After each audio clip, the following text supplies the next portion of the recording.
নমস্কার বন্ধুরা, ক্লাস 9-এর তৃতীয় দিনের যে সাজেশান, অর্থাৎ আগে দুটো ভিডিওতে আমরা দুটো সাজেশান প্রোভাইড করেছি। দ্বিতীয় পর্যায়ক্রমিক মূল্যায়ন সামনে উপস্থিত হয়ে গেছে। তৃতীয় দিনে খুব ইম্পর্টেন্ট কিছু সাজেশান রেখেছি, যেগুলো বড় কোয়েশ্চেন হিসাবে, এবং সেখানে কিছু উপপাদ্যও রয়েছে। আজকের সাজেশানটা অত্যন্ত ইম্পর্টেন্ট, তোমরা অবশ্যই ফলো করবে, দেখবে। দেখি সাজেশানে কি রয়েছে। বড় কোয়েশ্চেনের সাজেশান রয়েছে এগুলো। প্রথমেই বলছি যে একটি আয়তাকার জমির কর্ণের দৈর্ঘ্য 15 মিটার, দৈর্ঘ্য প্রস্থের অন্তর 3 মিটার। জমিটির পরিসীমা ও ক্ষেত্রফল নির্ণয় করো। এটা তোমাদের টেক্সট বইয়ের দেখতে পাবে 221 নম্বর পেজে 17 দাগের কোয়েশ্চেনটা। 221 নম্বর পেজে 17 দাগের কোয়েশ্চেনটা খুবই ইম্পর্টেন্ট। আচ্ছা, সাজেশানটা দেওয়ার আগে বা দেখানোর আগে আমি প্রথমেই বলবো যে যেহেতু এগুলো বড় কোয়েশ্চেন, তাই এর সলভ আমি এখানে করিনি এই ভিডিওতে। যদি তোমাদের কোনো অঙ্কটা নিয়ে প্রবলেম হয়, আমাকে কমেন্টে জানাবে, আমি তার সলভেশন এই ভিডিওতে, পরের ভিডিওতে আমি দিয়ে দেবো।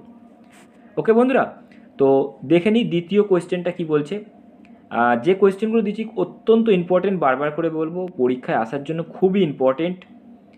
বহুতবার পরীক্ষায় এসেছে, এবারেও আসার চান্স প্রবলতর, বলা যেতে পারে আসবে, এরকম ধরে নিতে পারো।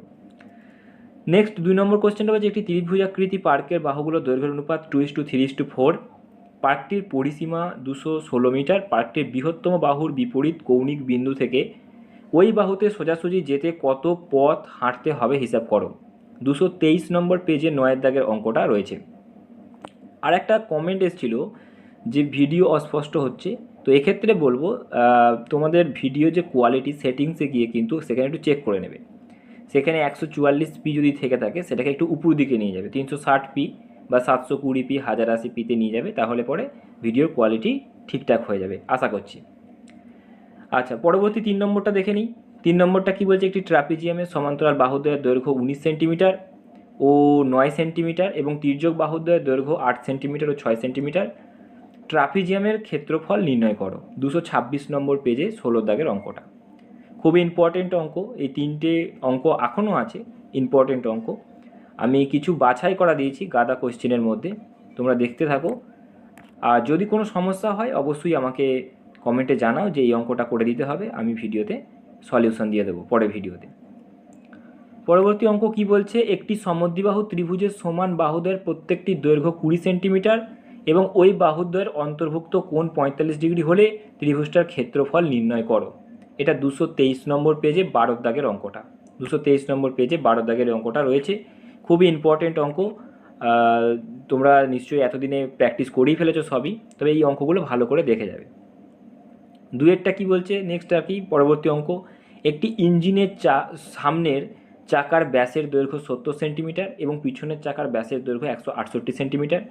যে দূরত্ব অতিক্রম করতে সামনের চাকা 600 বার ঘোরে, সেই দূরত্ব অতিক্রম করতে পিছনের চাকা কতবার ঘুরবে নির্ণয় করো। 230 নম্বর পেজে 9 দাগের অঙ্কটা খুবই ইম্পর্টেন্ট অঙ্ক। এটা কিন্তু দেখে যাবে তোমরা অবশ্যই। আর একটা কথা, এমনও হতে পারে দেখা যাচ্ছে যে অঙ্ক একই দিয়েছে কিন্তু হয়তো সংখ্যাগুলোকে চেঞ্জ করে দিয়েছে। মানে আমি বলতে চাইছি, দেখা যাচ্ছে প্রথমের অঙ্কটা কী দিয়েছে, একটি সমদ্বিবাহু ত্রিভুজের সমান বাহুদ্বয়ের প্রত্যেকটি দৈর্ঘ্য 20 সেন্টিমিটার, এখানে হয়তো দেখা গেল 16 সেন্টিমিটার দিয়ে দিয়েছে। ওই বাহুদ্বয়ের অন্তর্ভুক্ত কোণ 45 ডিগ্রি বলেছে, কোনো জায়গায় 60 ডিগ্রি হয়ে যেতে পারে। ঠিক আছে, এইভাবে আর কি আমি বলতে চাইছি, মানে হয়তো মানে নাম্বারগুলোকে চেঞ্জ করে দিয়েছে কিন্তু কোয়েশ্চেনের প্যাটার্ন একই থাকবে। ওকে বন্ধুরা, দেখে নাও পরবর্তী অঙ্ক কী দেওয়া আছে। একটি রম্বসের পরিসীমা 80 সেন্টিমিটার এবং একটি কর্ণের দৈর্ঘ্য 32 সেন্টিমিটার। এটা কিন্তু অন্য টাইপেরও থাকতে পারে, হয়তো 80 সেন্টিমিটারের জায়গায় অন্য কিছু সেন্টিমিটার দিয়ে দিয়েছে, 20, 10 এই সমস্ত কিছু দিয়ে দিয়েছে। কর্ণের দৈর্ঘ্য 32 সেন্টিমিটার দিয়েছে, সেখানে হয়তো 40 সেন্টিমিটার, যাই হোক কিছু একটা দিয়ে দিয়েছে, 15 সেন্টিমিটার, এরকম কিছু দিয়ে দিয়েছে, মানে নাম্বারগুলো চেঞ্জ করে দিতে পারে, আমি বলতে চাইছি। রম্বসের অন্য কর্ণের দৈর্ঘ্য ক্ষেত্রফল নির্ণয় করে। 225 নম্বর পেজে 8 দাগের অঙ্কটা হুবহু হয়তো পাবে না এই অঙ্কটা, কিন্তু নাম্বার চেঞ্জ করা থাকবে, কিন্তু ওই টাইপেরই অঙ্কটা, কিন্তু একই ধরনের অঙ্কটা। আচ্ছা, নেক্সট আমরা দেখে নিই, একটি ত্রিভুজের বাহুর দৈর্ঘ্য যথাক্রমে 12 মিটার, 16 মিটার, 20 মিটার। ত্রিভুজের ক্ষেত্রফল ও বৃহত্তম বাহুর বিপরীত শীর্ষবিন্দু থেকে বৃহত্তম বাহুর উপরে লম্বের দৈর্ঘ্য নির্ণয় করো।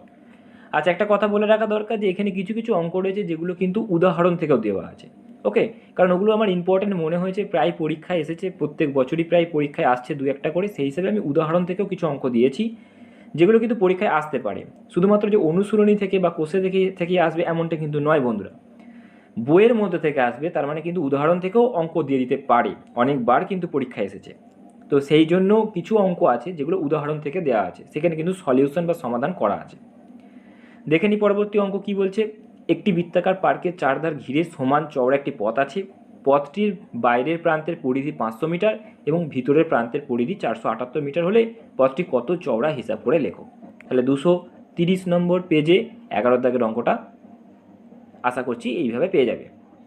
দেখে নিই পরবর্তী অঙ্ক কি দেওয়া আছে।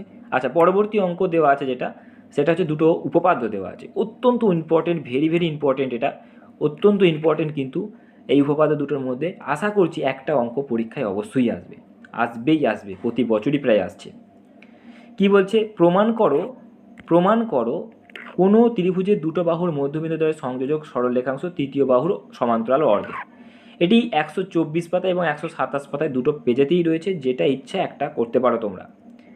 ওকে বন্ধুরা, নেক্সট কি বলছে না, প্রমাণ করো একই ভূমি ও একই সমান্তরাল সরলরেখা যুগলের মধ্যে অবস্থিত ত্রিভুজাকার ক্ষেত্রগুলোর ক্ষেত্রফল সমান।